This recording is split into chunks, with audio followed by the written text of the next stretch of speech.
Biopsies are accepted as the best way to determine whether someone has esophageal cancer. But what if you could rule out false positives before removing suspect tissue from the body? We'll zoom in on smarter diagnosis this week on Light Matters.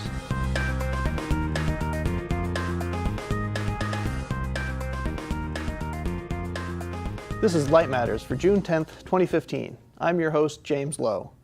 This week, we'll learn about a new way to direct high-power laser beams for cutting and welding, and a promising new imaging device that could help doctors make better decisions when screening for esophageal cancer. But first, we'll explore two rooftop systems with opposite goals when it comes to light. With a newly certified 22.1% efficiency rating and wider angular acceptance than other materials, black silicon solar cells may now be ready for prime time. Researchers from Aalto University in Finland and the Polytechnic University of Catalonia in Spain achieved the new record by applying a thin, passivating film of conformal alumina to nanostructured silicon via atomic layer deposition. The coating helps overcome the problem of surface recombination, which until now had limited black silicon solar cells to efficiencies well under 20%. Black silicon can also absorb solar radiation from low angles, which gives it an edge over conventional solar cells in higher latitudes where daylight can be scarce. The research was published in Nature Nanotechnology. And now from a highly absorbing material to a highly reflecting one. In Australia, where too much sun is more of a problem than too little, researchers at the University of Technology Sydney have developed a roofing material that stays 9 to 12 degrees centigrade cooler than the ambient air. Comprising a coated polymer stack on a silver thin film, the surface absorbs only 3% of incident sunlight while radiating heat at mid-infrared wavelengths that aren't absorbed by the atmosphere. The material could help reduce the severity of the urban heat island problem and peak power demand from the operation of many air conditioners, the researchers said. Their work was published in Advanced Science. After the break, I'll turn things over to Rod Pedrati for a look at the latest news from the world of industrial and biophotonics. Stay with us.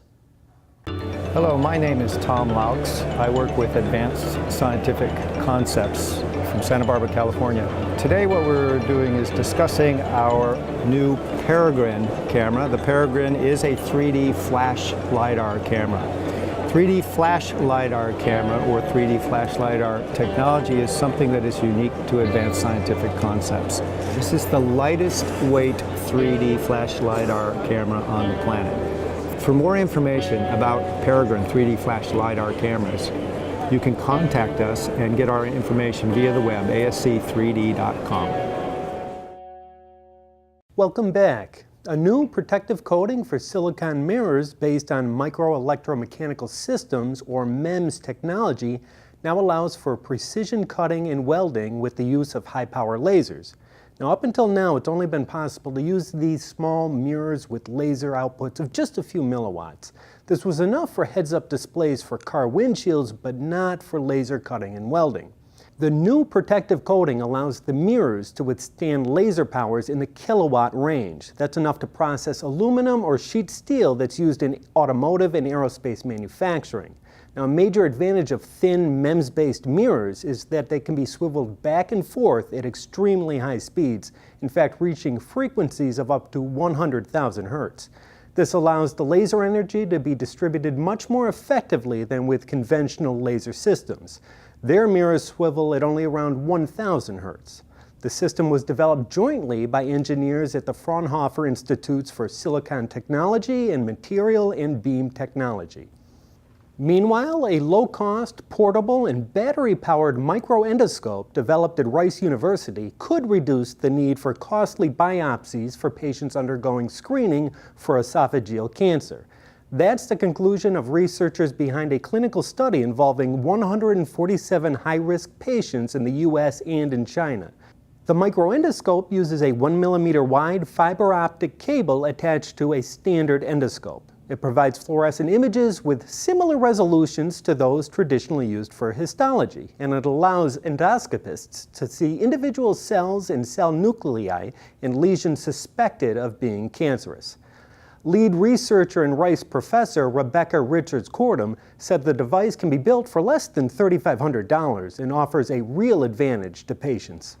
In the study, if the endoscopist would have treated the patients on the basis of what they saw with our high-resolution microendoscope, it would have eliminated 60% of the biopsies that were, in fact, unnecessary because of the high false positive rate of endoscopy. And in fact, almost half of the patients could have been completely spared a biopsy at all. The clinical trial results were published in Gastroenterology. Thanks, Rod. And speaking of looking at cells close up, Photonics Media's digital conference on biophotonic imaging for medicine is this week. If you're watching this Wednesday or Thursday, you can still join the live event, which features 11 presentations on endoscopy, slide-free pathology, and more. Recordings of the presentations will be available afterward. You can find out more at photonics.com/webinars. And be sure to tune in to Light Matters next week for a report back from Sensors Expo, happening now in Long Beach, California. That's it for this week's show. Thanks for watching, and we'll see you next week.